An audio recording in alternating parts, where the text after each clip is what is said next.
नमस्कार, आप देख रहे हैं between the lines by Sunil. आज का हमारा टॉपिक है ट्रंप की ईरान भूल, यानी बिना लक्ष्य का युद्ध और तेहरान का पलटवार। एक युद्ध जिसकी किसी ने उम्मीद नहीं की थी। दोस्तों, इतिहास गवाह है कि युद्ध शुरू करना आसान है, लेकिन उसे खत्म करना और उसके नतीजों को संभालना सबसे कठिन। जनवरी 2025 में कार्यभार संभालने के बाद राष्ट्रपति डोनाल्ड ट्रंप ने जिस ईरान युद्ध की शुरुआत की, उसने दुनिया को एक ऐसे मोड़ पर लाकर खड़ा कर दिया जहां से वापसी का रास्ता धुंधला है। लेकिन आज सबसे बड़ा सवाल ये नहीं है कि युद्ध क्यों शुरू हुआ, बल्कि ये है कि क्या अमेरिका के पास कोई एग्जिट प्लान या स्पष्ट लक्ष्य था?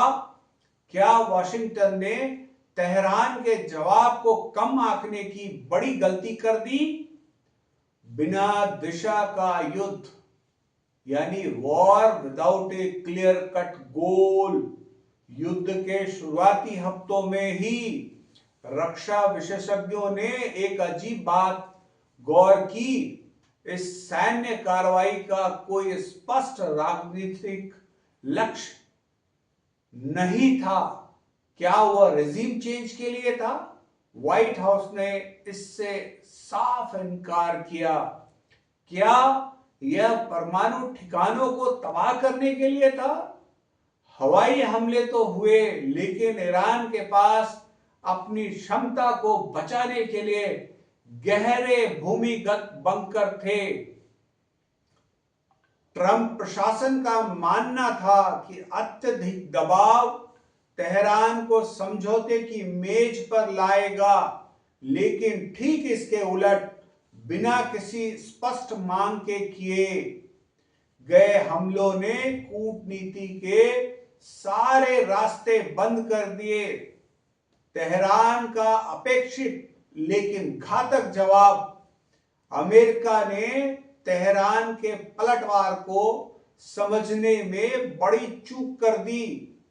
वाशिंगटन को लगा था कि प्रतिबंधों से कमजोर हुआ ईरान केवल रक्षात्मक रुख अपनाएगा, परंतु ईरान ने सीधे युद्ध के बजाय अपने प्रॉक्सीज और ड्रोन तकनीक का इस्तेमाल किया। साउथ पार्स और रास लफान, जैसा कि हमने पिछले वीडियो में देखा, ईरान ने अपनी शहरक पर हमले का जवाब ग्लोबल एनर्जी सप्लाई को निशाना बनाकर किया। इसका मतलब है कि ईरान की रणनीति अमेरिका के मुकाबले बेहतर थी। ईरान की बैलिस्टिक मिसाइलों ने मध्य पूर्व में अमेरिकी बेसिस पर ईरान की बैलिस्टिक मिसाइलों ने मध्य पूर्व में अमेरिकी बेस पर जो सटीक हमले किए, उसने पेंटागन को हैरान कर दिया। तेहरान ने साबित कर दिया कि वह चुपचाप हार मानने वालों में से नहीं है। घरेलू एवं वैश्विक मोर्चे पर दबाव, ट्रंप ने शायद यह नहीं सोचा था कि इस युद्ध की कीमत अमेरिकी जनता को चुकानी पड़ेगी। अमेरिका में गैस, पेट्रोल की कीमतें रिकॉर्ड स्तर पर पहुंच गई, जिससे ट्रंप के अपने समर्थक ही सवाल उठाने लगे। यूरोपीय सहयोगियों ने इस युद्ध को अनावश्यक बताया और अमेरिका का साथ देने से पीछे हट गए।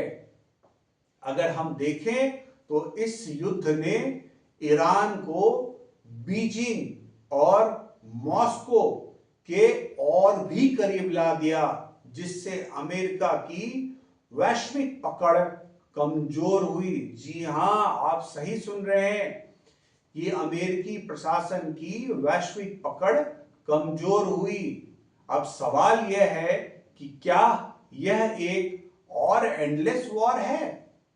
ट्रंप ने हमेशा अंतहीन युद्धों को खत्म करने का वादा किया था, लेकिन विडंबना देखिए, आज अमेरिका ईरान के साथ एक ऐसे दलदल में फंस गया है जहां जीत की कोई परिभाषा नहीं है। क्या लक्ष्य केवल तेहरान को डराना था? अगर हां, तो तेहरान अब पहले से कहीं ज्यादा आक्रामक है। तेहरान ने युद्ध को अस्तित्व की लड़ाई माना, जिसे जीतना किसी भी बाहरी ताकत के लिए लगभग नामुमकिन है। आज मार्च 2026 में दुनिया देख रही है कि कैसे एक गलत अनुमान यानी मिसकैलकुलेशन वैश्विक अर्थव्यवस्था और शांति को तबाह कर सकता है। ट्रंप का यह दांव अब उनके राजनीतिक भविष्य और अमेरिका की साख के लिए सबसे बड़ी चुनौती बन गया है।